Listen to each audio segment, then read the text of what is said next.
తమిళనాడులో ఎమ్మెల్యేల భద్రత వ్యవహారం మలుపు తిరుగుతోంది. ఎమ్మెల్యేలను శశికళ వర్గం బంధించిందన్న ఆరోపణలు వచ్చాయి. దీంతో డీజీపీని పిలిపించుకున్న గవర్నర్ విద్యాసాగర్ రావు శాంతి భద్రతల అంశంపై చర్చించారు. డీజీపీ ఎమ్మెల్యేలు ఉన్న రిసార్టుకు వెళ్లే అవకాశాలు కనిపిస్తున్నాయి. ఇటు ఎమ్మెల్యేలను బంధించారంటూ పీఎంకే వేసిన పిటిషన్పై మద్రాస్ హైకోర్టు విచారించింది. అఫిడవిట్ దాఖలు చేయాలని ప్రభుత్వాన్ని ఆదేశించింది.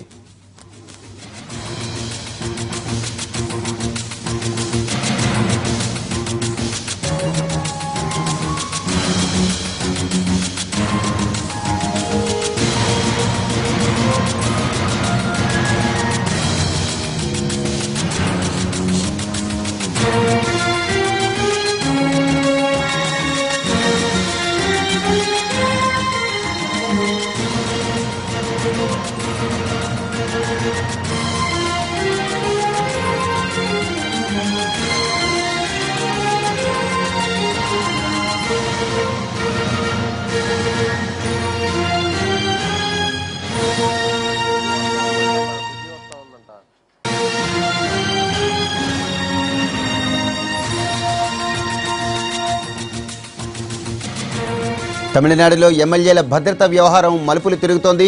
ఎమ్మెల్యేలను శశికళ వర్గం బంధించిందన్న ఆరోపణలు వచ్చాయి. దీంతో డీజీపీని పిలిపించుకున్న గవర్నర్ విద్యాసాగర్ రావు శాంతి భద్రతల అంశంపై చర్చించారు. డీజీపీ ఎమ్మెల్యేలు ఉన్న రిసార్టుకు వెళ్లే అవకాశాలు కనిపిస్తున్నాయి.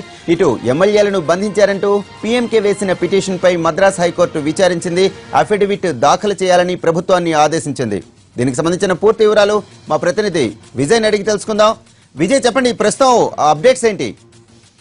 పీఎంకే నేత రామదాసు హైకోర్టులో ఆయన ఒక పిటిషన్ దాఖలు చేయడం జరిగింది. ముఖ్యంగా ఎవరైతే రిసార్ట్స్ లో నిర్బంధంలో కొనసాగుతున్నటువంటి ఎమ్మెల్యేలు ఎవరైతే ఉన్నారో వారందరినీ కూడా బయటకు విడుదల చేయాలి. వారు ఒక స్వేచ్ఛాయుత వాతావరణంలో వారు తమ నిర్ణయాన్ని వ్యక్తం చేసేటువంటి హక్కు ఎమ్మెల్యేలకు ఉంది. కాబట్టి దీని మీద కోర్టు ఉత్తర్వు జోక్యం చేసుకుని దీని మీద ఒక ఉత్తర్వులు ఇవ్వాలనేటువంటి విధంగా ఆయన పిటిషన్ దాఖలు చేసినటువంటి పిటిషన్ మీద తమిళనాడులోని చెన్నైలో ఉన్నటువంటి మద్రాస్ హైకోర్టు కొద్దిసేపటి కిందట ఆదేశాలు కూడా ఇవ్వడంతో ముఖ్యంగా ప్రభుత్వం దీనికి సంబంధించి కూడా ఒక క్లారిటీగా మొత్తం వివరాలన్నిటితో కూడుకున్నటువంటి ఒక సమాచారంతో అఫిడవిట్ ను దాఖలు చేయాలనేటువంటి ఆదేశాలను మద్రాస్ హైకోర్టు ఇవ్వడంతో దీనికి సంబంధించి ప్రభుత్వం కూడా కాస్త అప్రమత్తమైందని చెప్పుకోవాలి. ఇప్పటికే అటు ఆపద్ధర్మ ముఖ్యమంత్రిగా ఉన్నటువంటి పన్నీర్ సెల్వం నిన్న ఉదయమే ఆయన డీజీపీ రాజేంద్రతో సమావేశం అవడం, డీజీపీకి కూడా ఆయన స్పష్టమైనటువంటి ఆదేశాలను కూడా ఇవ్వడం జరిగింది. ఏంటంటే ఎవరైతే నిర్బంధంలో ఉన్నటువంటి ఎమ్మెల్యేలు ఉన్నారో వీరందరినీ కూడా విడుదల చేయాలి, వారందరినీ కూడా బయటకు తీసుకురావాలనేటువంటి ఆదేశాలు ఇవ్వడం కూడా జరిగింది.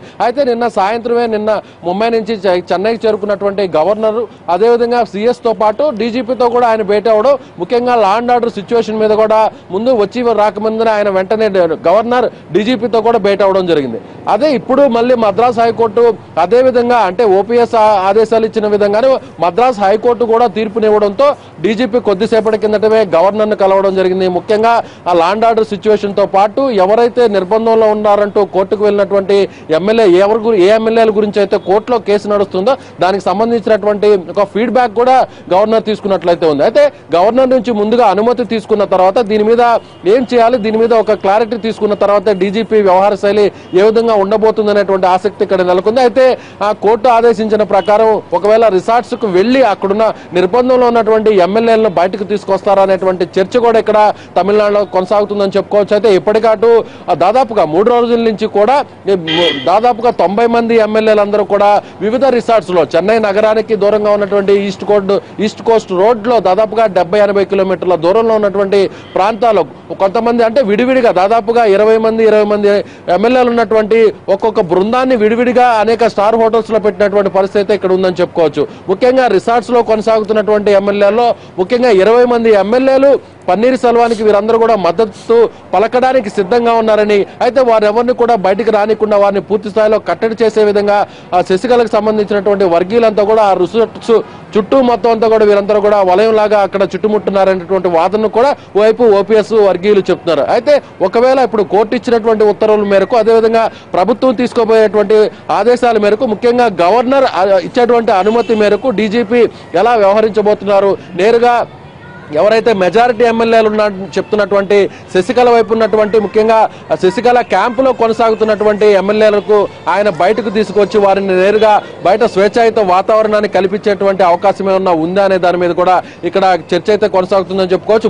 దీనికంటే కూడా వారిని బయటకు తీసుకొచ్చే దానికంటే కూడా నేరుగా డీజీపీ వెళ్లి రిసార్ట్స్ లో ఉన్నటువంటి ఎమ్మెల్యేలతో ఆయన నేరుగా మాట్లాడేటువంటి అవకాశం కూడా ఉన్నట్టుగా తెలుస్తుంది. ఎమ్మెల్యేల అభిప్రాయాన్ని కూడా ఆయన నేరుగా సేకరించిన తర్వాత వారి నిర్ణయం మేరకే వారి ఇష్ట ప్రకారమే అక్కడ రిసార్ట్స్ లో కొనసాగుతున్నారా, క్యాంపులో కొనసాగుతున్నారా, లేదంటే వారిని ఎవరైనా బలవంతంగా తీసుకెళ్లి కట్టడి చేశారా, నిర్బంధంలో ఉంచారా అనేటువంటి దానిని వారి అభిప్రాయాన్ని కూడా డీజీపీ సేకరించబోతున్నట్టుగా ఇక్కడ మనకి సమాచారం ఉంటుంది.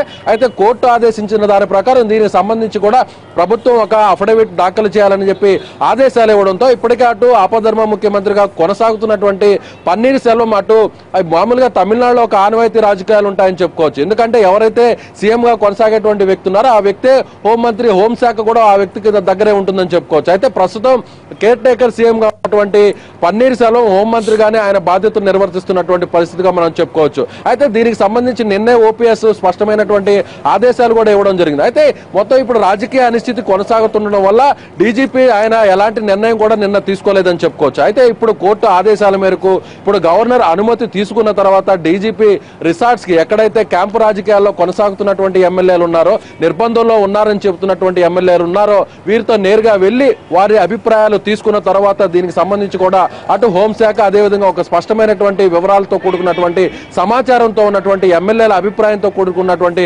అఫిడవిట్ ను కూడా ఇక్కడ దాఖలు చేసేటువంటి పరిస్థితి ఉంది. ఒకవేళ డీజీపీ నేరుగా అక్కడికి వెళ్లి వాళ్ళని కలిసిన తర్వాత ఎమ్మెల్యేలు ఎంతమంది అటు ఓపీఎస్ వైపు రావడానికి సిద్ధంగా ఉన్నారు, నిజంగానే శశికళకు సంబంధించినటువంటి వర్గీయులు వారు అనుచరులు ఎవరన్నా వాళ్ళని నిర్బంధంలో ఉంచి వాళ్ళని అక్కడ కట్టడి చేసేటువంటి ప్రయత్నం చేస్తున్నారనే దాని మీద కూడా మనకు ఈ రోజు మనకి క్లారిటీ వచ్చేటువంటి అవకాశం ఉందని చెప్పవచ్చు. అయితే ముఖ్యంగా డీజీపీ అక్కడికి రిసార్ట్స్ కి వెళ్ళడానికి ఆయనకి ఎంత సమయం పడుతుంది, దానికి సంబంధించి కూడా ఆయన నేరుగా ఈ నిర్ణయాన్ని బట్టి ఆయన ముందుకు వెళతారా